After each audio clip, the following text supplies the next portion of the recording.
Welcome to Movie Magic 96, your one-stop shop for all things movies. From reviews to unboxings and collections, I'm here to celebrate the magic of cinema. Now, let's roll the film. Today, I'll be starting my journey into the Dark Knight trilogy with the first film, Batman Begins. This was the first Batman movie I ever saw in theaters, and I haven't missed one since, so grab your batarangs and let's dive right into it. Growing up, Batman was and still is my favorite superhero, even though Spider-Man gave him a serious run for his money when the live-action 2002 film came out. I had the 4 live-action Batman movies on VHS and watched them repeatedly. Although Batman the Animated Series aired before I was born, reruns on Cartoon Network in the early 2000s kept my interest. I also watched Justice League cartoon from 2001 religiously. Back then, all I knew about Batman Begins was that a new actor was playing Batman, and that was enough to sell me. I miss those days of catching a trailer once on TV and seeing a poster in the lobby. No spoilers, no leaks, no constant social media updates. Just pure anticipation. But to really appreciate Batman Begins, you have to understand where Batman was before 2005. After Batman and Robin hit theaters in 1997, the franchise was left to rot. The neon lighting, campy dialogue, and toy commercial tone turned the one-stock hero into a punchline. Critics and audiences slammed it so hard that Warner Bros. Shelved Batman entirely for years. The character had fallen from grace. Then came Batman Begins in 2005, a complete rebirth. This was Batman stripped of the cheese, brought back to his gothic roots, grounded in realism. And what's really interesting is that it arrived 3 years before the Marvel Cinematic Universe even started with Iron Man. At the time, Spider-Man and Spider-Man 2 were dominating the superhero scene. Comic book movies were bright, colorful, and hopeful. But Batman Begins went in the opposite direction. It showed that superhero films could be serious, emotional, and cinematic. The film has a star-studded cast led by Christian Bale, who, younger me, only recognized as Thomas from Pocahontas. I definitely hadn't seen American Psycho yet, so this was my first time seeing him in a major role. Michael Caine, a legend since the 1950s, I mainly knew as Austin Powers' dad in Goldmember. Liam Neeson, of course, was the great Qui-Gon Jinn from Star Wars Episode I, The Phantom Menace. And then you have Katie Holmes, Gary Oldman, Cillian Murphy, and Morgan freaking Freeman, rounding out one of the strongest ensembles in comic book movie history. What I love most about Batman Begins is how it truly shows Bruce Wayne's evolution from a scared child into the world's greatest crime fighter. This is the definitive Batman origin story. People always say Heath Ledger's Joker stole the show in The Dark Knight, but in Batman Begins, Bruce Wayne is the star. Christian Bale gives one of his most grounded performances here. Physically imposing, emotionally complex, and haunted yet hopeful.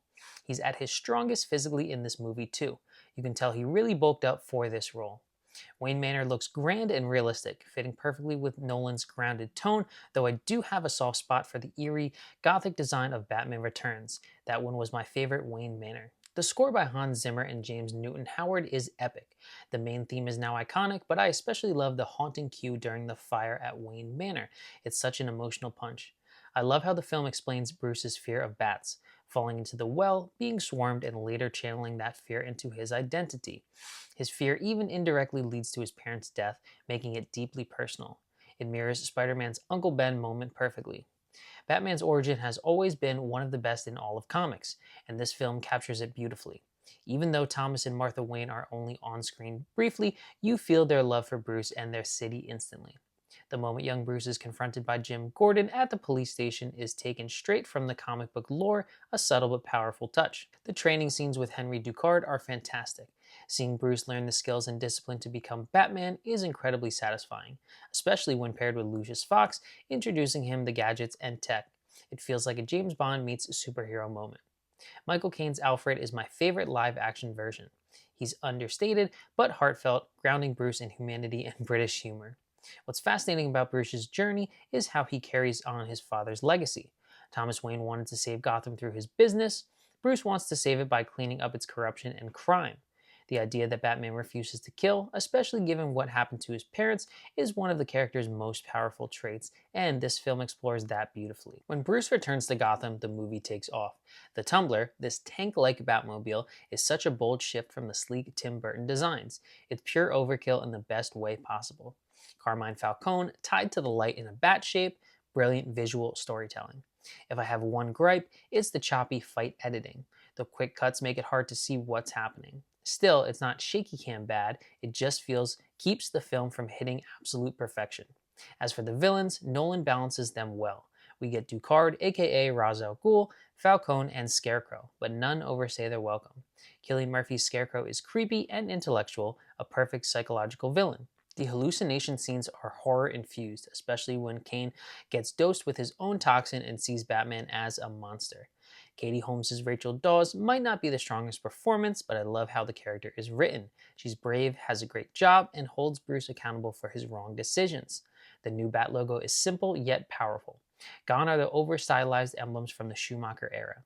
The suit itself is my least favorite of the trilogy, but it makes sense as a prototype for the more tactical armor in The Dark Knight. The final act, Batman calling the swarm of bats, gliding through Arkham, Gordon in the tumbler, it's all badass. The setup for the Joker in the final scene still gives me chills. I never said thank you, and you'll never have to. Pure cinematic perfection. Some of my favorite quotes from the film include, "It's not who I am underneath, but what I do that defines me. Why do we fall? So that we can learn to pick ourselves up. I swear to God, swear to me. He's here, the Batman. I gotta get me one of those. You always fear what you don't understand." My final rating for the film, a 4 out of 5. Batman Begins was shot on 35mm film, and the 4K transfer preserves that with a natural film grain. It's a native 4K resolution with HDR10, but no Dolby Vision support. The audio uses a DTS HD Master Audio 5.1 track, solid but disappointing for a movie of this scale since there's no Dolby Atmos upgrade. The colors are intentionally muted. Grays, blacks, and whites dominate the palette to fit Nolan's gritty realism, so don't expect bright comic book hues like pinks or greens. Compared to the Blu-ray, the 4K version offers better depth and sharpness, especially in the shadows, but it's not a jaw-dropper. Detail and close-ups can still look soft, likely due to the dark cinematography rather than the transfer itself. There are no new special features, and since the audio and HDR upgrades are limited, if you already own the Blu-ray, this isn't necessary to upgrade unless you're completing your collection. My 4K release rating is a 1 out of 5. Alright, so before we get into the unboxing, I did want to show you the other ways that you can own the film on the 4K format. So with this box set, there's actually an identical release with the same artwork. I'm actually not sure what the difference is between the two, but they did come out at different times. There's also a standalone 4K release of just Batman Begins, and there's a Steelbook edition of the entire trilogy, and then there's a Christopher Nolan collection which features 7 of his films. But right here, of course, we have at the bottom Batman Begins, Dark Knight, and The Dark Knight Rises. The side we can see has Warner Brothers logo in the bottom. On the back we can see the 3 films. Go ahead and show off the spines. Show you, of course, Batman Begins, the back, and then we have no digital code, just a 4K on the right with a zoomed in image of Batman that we saw on the cover, and then the Blu-ray on the left with the Batarang. So in the unboxing segment of the video, I forgot to show off the 3rd disc, which is actually the special features only disc. So to show off real quick, like I showed before, I have the 4K on the right, the Blu-ray on the left, and behind the Blu-ray, there's actually a special features disc all on its own. So I did want to show the languages, English, French, Dutch, Italian, Netherlands, so on and so forth. And the special features include the Dark Knight IMAX prologue. The first 6 minutes of The Dark Knight marks the first time ever that scenes from a major motion picture were filmed using IMAX cameras, resulting in a completely immersive experience for audiences. Behind the story, we have Tankman Begins, The Journey Begins, Shaping Mind and Body, Gotham City Rises, Cape and Cowl, Batman the Tumbler, Path to Discovery, Saving Gotham City, Genesis of the Bat, and that is it. We have additional footage, and we have a theatrical trailer.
So what are your thoughts on Batman Begins, and where does it rank in the Dark Knight trilogy for you?